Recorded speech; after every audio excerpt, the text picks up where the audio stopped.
Barca in fine form for PSG. Lloris tempted by France move. Upamecano signs for Bayern. A transfer roundup and today's Emoji Mondays all coming up in the next few minutes. As I am your host Matt Froelich, you are the OneFootballers, and this is the Daily News.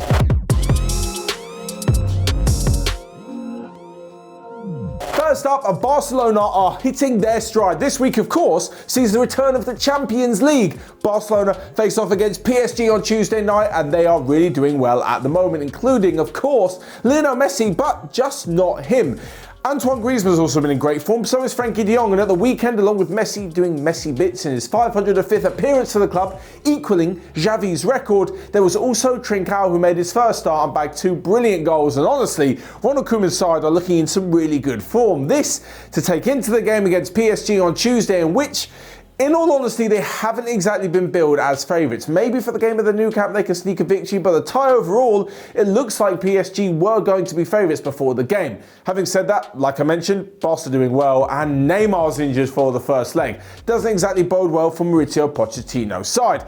In the league, though, Barcelona are obviously still quite a way behind Atletico Madrid, who won again at the weekend, and with Real Madrid's win, it's basically a battle between the old guard for second and third, as Atleti seem to be running away with it. But talking of PSG, and apparently Pochettino wants former Spurs captain, well, current Spurs captain, but his former captain, Hugo Lloris, to join him in Paris. Over the weekend, he probably wouldn't want him to, having seen what Lloris did against Manchester City. 2 shocking errors as Spurs were comfortably beaten 3-0. But aside from that, a move to Liga might actually make sense. He's already played for Lyon for quite a few years in Liga. He's obviously French and returning to the biggest side in France to win loads of trophies under his former manager, with whom he has a fantastic relationship with. This one really does make a lot of sense. At 34 years old, Lloris has a year and a bit left on his contract, and although there have been some talks with Tottenham, there's nothing really concrete just yet. So if they're going to sell him, it probably will be in the summer, as they don't want to risk losing him on a free the following year. Moving on though, and talking of French players who have signed a deal, that is Dayot Upamecano. We spoke about it last week. There were so many transfer rumours, like Manchester United were going to pay his release clause, Liverpool were interested, Juventus, Barcelona too, and eventually, I say eventually, obviously, he's ended up at Bayern Munich. This, for me, has left so many questions kind of over the state of the Bundesliga.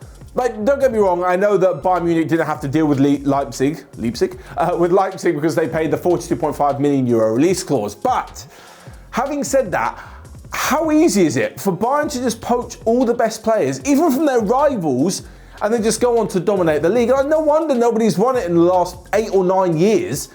Like, can you imagine Manchester City just picking off their rivals' biggest players? Like, they go sign Fernandes, bring in Van Dijk, right? Sign whoever else, and just make themselves stronger and stronger and win the league. That would never happen in England. I feel like this is a very, very odd situation in the Bundesliga, where Bayern they seem to talk to players to get them to run their contract down and get them on a free, like with Lewandowski and like with Leon Goretzka as well. There's Manuel Neuer, who cost a bit of money, but that deal was done way before the end of his deal at Schalke. I just don't understand why it's so easy. Like, even apparently the CEO, or maybe the sporting director at Leipzig, said that they couldn't hold Upamecano back. He wants to take a step to the next level.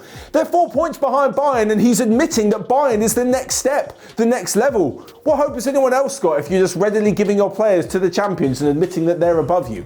Doesn't exactly sound like the most ambitious project from anyone outside of Bayern Munich. I'm not saying it's a farmers league, I think that's a stupid word. I'm not doubting the quality in the Bundesliga. I think there's some phenomenal players, some great teams as we've seen in Europe. But when it comes to challenging Bayern Munich, they're already going to do well by themselves. You don't need to give them any more help. Next up then, a quick round up for the rest of the day's transfer news. Arsenal interested in signing Sporting Lisbon's young striker Thiago Thomas.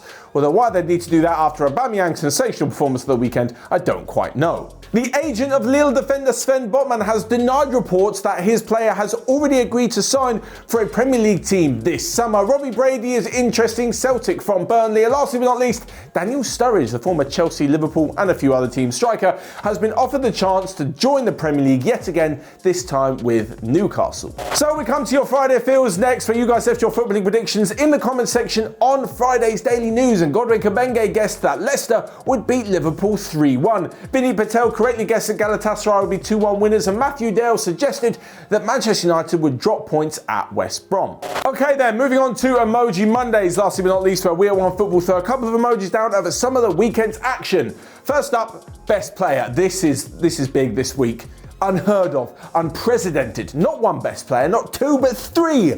There was three that were so good I just couldn't decide between them. First one, Aubameyang, banging hat-trick against Leeds. A real good display from the striker. Lionel Messi was back in fine form with 2 goals and just some general stunning play in Barcelona's 5-1 victory. And Ilkay Gundogan is fast becoming the favourite to be the player of the year. Yet again finding the score sheet not once, but twice. So with that said, now moving on to the crazy moment, and it can only be one thing. It was Alisson and new Liverpool signing Kabak in defence. I don't know what happened. Only those two know what communication, or lack of communication, went on. But they absolutely smashed into each other, giving Jamie Vardy the easy chance to grab Leicester a goal. Some terrible defending there, and yet another mistake from Alisson. And finally, the best result of the weekend goes to Spezia, who beat AC Milan 2-0 and won only their second victory in Serie A history. Like, that's stunning from them to beat the league leaders, and on top of this, Inter Milan then went and won their game as well, and it means that they have now overtaken AC Milan at the top of Serie A by 1 point, and next weekend, of course,